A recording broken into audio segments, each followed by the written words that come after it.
নমস্কার, আমি অয়ন্তিকা। নিউজ বানের আরেকটা এপিসোড নিয়ে আমি আপনাদের কাছে চলে এসেছি। টলিউড থেকে বলিউড সববারই আমাদের খুব ইন্টারেস্টিং একটা টপিক। তো টলিউড থেকে বলিউডের প্রত্যেকটা ঘটনা বা যা এখন চলছে সেটাই আমি আপনাদের সাথে শেয়ার করব।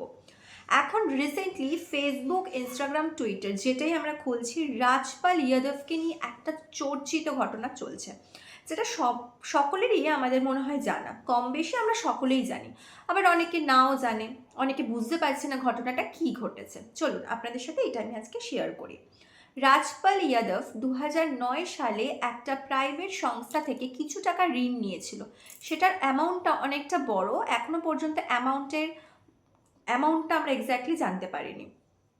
শুধু রাজপাল ইয়াদব না, রাজপাল ইয়াদব এবং তার স্ত্রী দুজনে মিলে একটা প্রাইভেট সংস্থা থেকে কিছু টাকা লোন নিয়েছিল, কিন্তু সেই টাকাটা ঠিকঠাক সময় মতন মেটাতে পারেনি।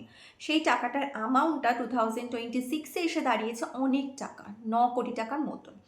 রাজপাল ইয়াদব আগে তো আমাদের প্রচণ্ড অনেক মুভিজ করেছে, আমাদের কাছে অনেকটাই পরিচিত, কিন্তু এখন রাজপাল ইয়াদবকে মুভিতে খুব একটা দেখা যায় না, হয়তো সেই কারণেই সে 9 কোটি টাকাটা দিতে পারছে না।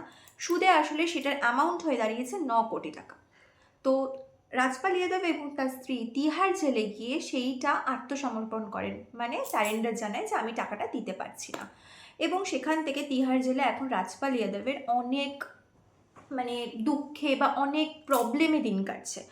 এবং রাজপাল ইয়াদবকে আমরা মানে বলিউডে অনেক নামকরা মুভিজ করতে দেখেছি, আমাদের কাছে পরিচিত একটা মুখ এবং অনেক ফেমাস জনপ্রিয় একজন অভিনেতা। তার অভিনয় সম্পর্কে আমরা খুবই জানি তিনি কত ভালো অভিনেতা, কিন্তু তার এরকম দুর্দশা হয়ে উঠলো কেন? কেন সে এখন মুভিজ সেরকম একটা পাচ্ছে না?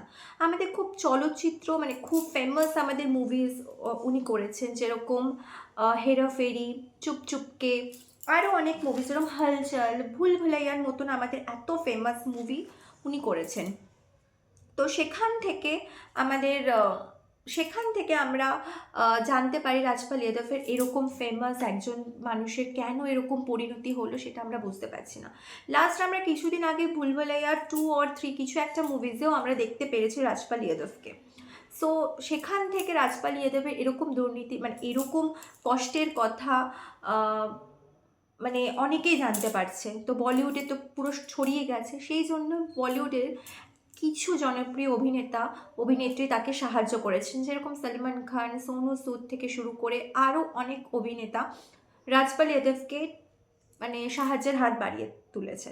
এই ঘটনাটা এখন Instagram, Facebook, Twitter, news channel, every জায়গায় মানে সব জায়গায় খুবই মানে সব জায়গায় মানে মানে শোরগোল মাতিয়ে দিয়েছে কেন রাজপাল ইয়াদবের আজকে এরকম মানে এরকম প্রবলেম হয়ে দাঁড়িয়েছে। তো রাজপাল ইয়াদবের মতন একজন এত ভালো অভিনেতার আজকে কেন সে মুভিজ পাচ্ছে না, কেন তার টাকার এত সমস্যা হয়েছে, কি ঘটেছে, সেটা আমাদের সবাইকে নাড়িয়ে তুলেছে। সো এটাই হচ্ছে রাজপাল ইয়াদবের কাহিনী। তো ঘটনা এখন কি ঘটবে বা ভবিষ্যতে কি হবে সেটা এখনো পর্যন্ত আমরা জানতে পারিনি। যেটুকু জানতে পেরেছি আমি আপনাদের সাথে শেয়ার করলাম। অনেকেই জানেন হয়তো, আবার অনেকেই জানেন না। তো যারা জানেন না তারা হয়তো জেনে গেলেন কাহিনীটা কি ঘটেছে বা কি হয়েছে, এবং ভবিষ্যতে এটা কি ঘটবে, কোন দিকে এগাচ্ছে জিনিসটা, সেটাও আমরা এখনো পর্যন্ত বলতে পারছি না।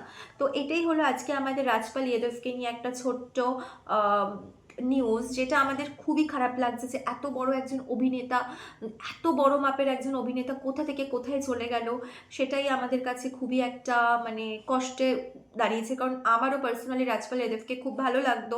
উনি এত বড় মাপের একজন অভিনেতা, তার এত বড় অ্যাক্টর থেকে কি করে সে আজকে এরকম জায়গায় এসে পৌঁছালো, সেটা আমাদের খুবই দুঃখজনক।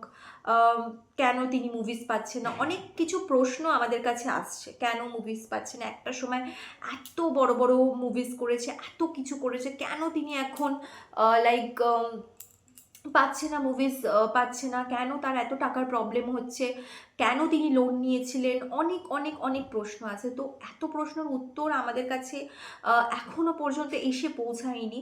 যদি আমাদের কাছে এসে পৌঁছায় সেটাও আপনাদের সাথে শেয়ার করব। যাক, আজকে এইটুকুই আমাদের রাজপাল ইয়াদবকে নিয়ে এইটুকুই কাহিনী। তো আশা করি তিনি তার প্রবলেম থেকে বেরিয়ে আসতে পারবে, সেটার জন্য আমরা প্রে করছি। যাই হোক, আজকের এপিসোডটা যদি আপনাদের ভালো লাগে থাকে প্লিজ সাবস্ক্রাইব করবেন এবং লাইক দিয়ে যাবেন। Thank you.